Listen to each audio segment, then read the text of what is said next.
நான் பிறந்தது தங்கச்சி மடம் ராமேஸ்வரம் பக்கத்தில். அவங்களாம் வாழ்ந்த ஊர் இதுதான், இந்த முத்துப்பேட்டை தான்.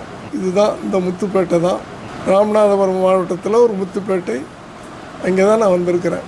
அந்த ஏலூர் கிராமம் தான் விஜய் கொள்ளு தாத்தா இங்கு வருவதற்கு முன்பாக அவரது பூர்வீகமாக இருந்த ஊர். பார்த்துக்கிட்டிங்களா? நம்ம கூத்தாடி விஜய் இலங்கையில் உள்ள கண்டி தெலுங்குன்றத நிறுவனம். தமிழர்களை கொன்று குவித்த ராஜபக்சே இருக்கான்ல, அவனுடைய இனம்தான் விஜயும். நம்ம இங்கே பூர்வீகத்தை இலங்கை வரையும் போய் கண்டுபிடிச்சோன்னா இவங்க என்ன பண்ணுறாங்க பார்த்தீங்களா?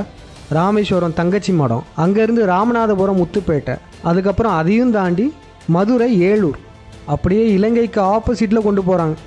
ஆனால் அதெல்லாம் அவங்களால முடியாது. இதுக்கப்புறம் இவங்க ஏதாச்சும் பூர்வீகம்னு சொன்னாலுமே 5ஆம் தமிழர் சங்கம் பின்னாலேயே போய் கண்டுபிடிப்போம்.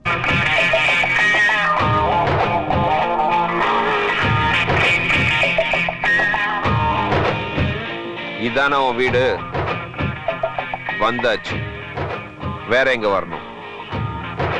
வேற எங்கடா வரணும்? வேற வேற துணிக்கு இடமே இல்லப்பா. இதாப்பா எட்டு எப்ப ஒரு பேச்சுக்கு அங்க வாங்க வாங்க உடனே சொன்ன இடத்துக்கு சரி பீதிய கிளப்பலாம். என்னப்பா நியாயம்?